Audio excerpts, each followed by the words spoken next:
I'm Dimitri Morgan, and along with Dr. Raquel Raw, we've had the pleasure of co-founding and co-directing the new Center for Strategic and Inclusive Governance, or CSIG for short. CSIG is co-located between the University of California, Riverside and the University of Michigan, and we're thrilled to be working together to make a meaningful impact. At its core, CSIG is about fostering conversations that inspire better and more inclusive university governance. To do this, we develop content that's grounded in practical experience and research. We gather and freely share valuable resources. We promote partnerships and foster cross-sector dialogue. And we also work to support thoughtful strategic decision-making, especially in the boardroom. To this end, lately in our conversations with trustees and senior leaders, we've heard a consistent theme. It's hard to keep up with everything that's happening in higher education. This is especially true when it comes to big picture strategy and long-term planning, the very things that governing boards are responsible for leading.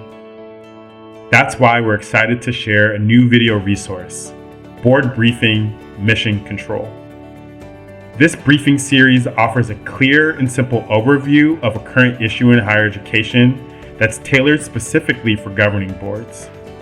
It also includes discussion prompts that help guide meaningful conversation and consideration for actionable next steps.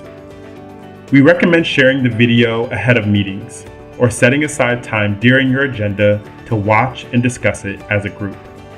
So let's get into it.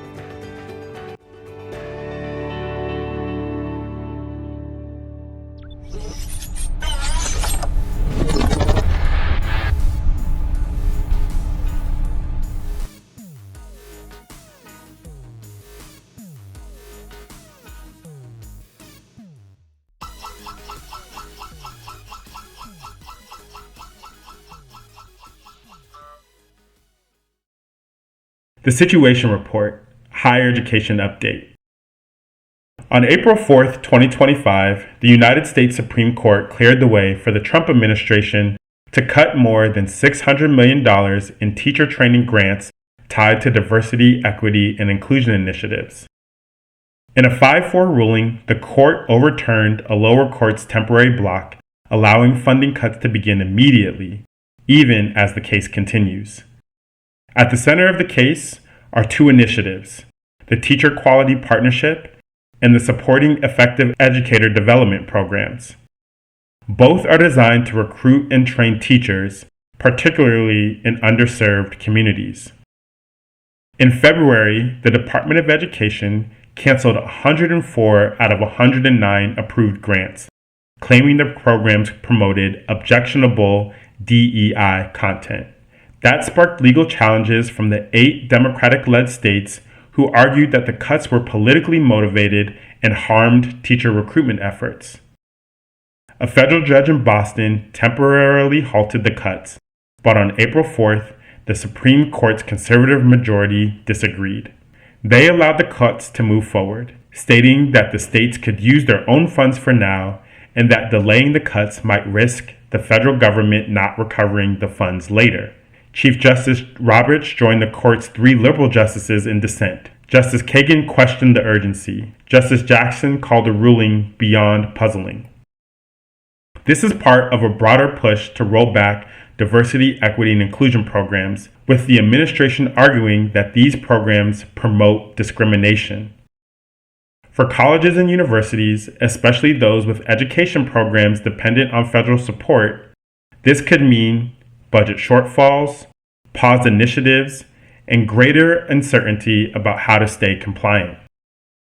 But it's important to note, this ruling does not decide whether the administration has the authority to cancel these grants outright.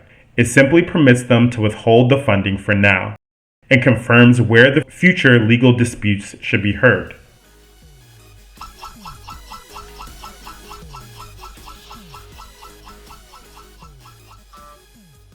Strategy Dashboard, Institutional Impacts. This ruling has far-reaching consequences. At Brown University, over $500 million in research grants have been frozen as the department investigates diversity, equity, and inclusion practices.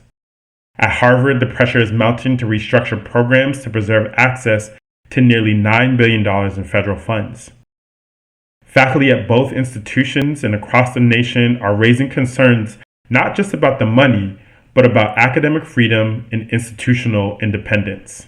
This moment is reshaping how institutions approach compliance, risk management, strategic planning.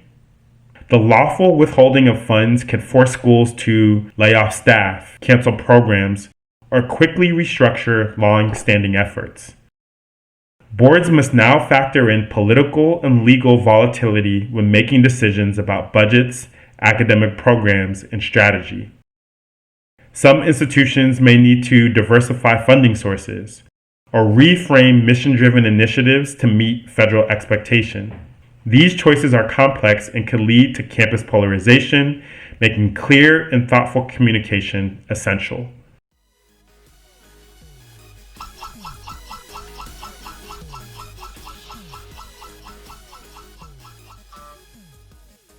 Activation sequence, board discussion and action. Here are 5 key questions to guide your next boardroom conversation. Number 1, how do our diversity, equity, and inclusion and other related programs align with our mission and strategic goals? Number 2, what federal funding do we currently receive and where are we most vulnerable? Number 3, are we audit ready if the Department of Education reviews our practices? Number 4, what are the potential impacts of revising, defending, or eliminating key programs? Number 5, what action steps can we take now to maintain compliance and uphold our values? And here are 4 action items that boards can consider taking immediately. You can commission an audit of your diversity, equity, and inclusion programs and their funding sources. Really seek to understand your exposure to the federal government. You can engage your legal counsel to help you navigate policy shifts. You can work on communicating transparently with community members of your institution, faculty, students, alumni, donors, state-level policymakers, local policymakers. You can track legal and policy developments to remain proactive, not reactive. These decisions must be based on clear-eyed risk assessment, legal, strategic, financial, and reputational, but they cannot happen in isolation. Boards must collaborate with leadership, students, and faculty to determine how these programs align with both mission and compliance mandates.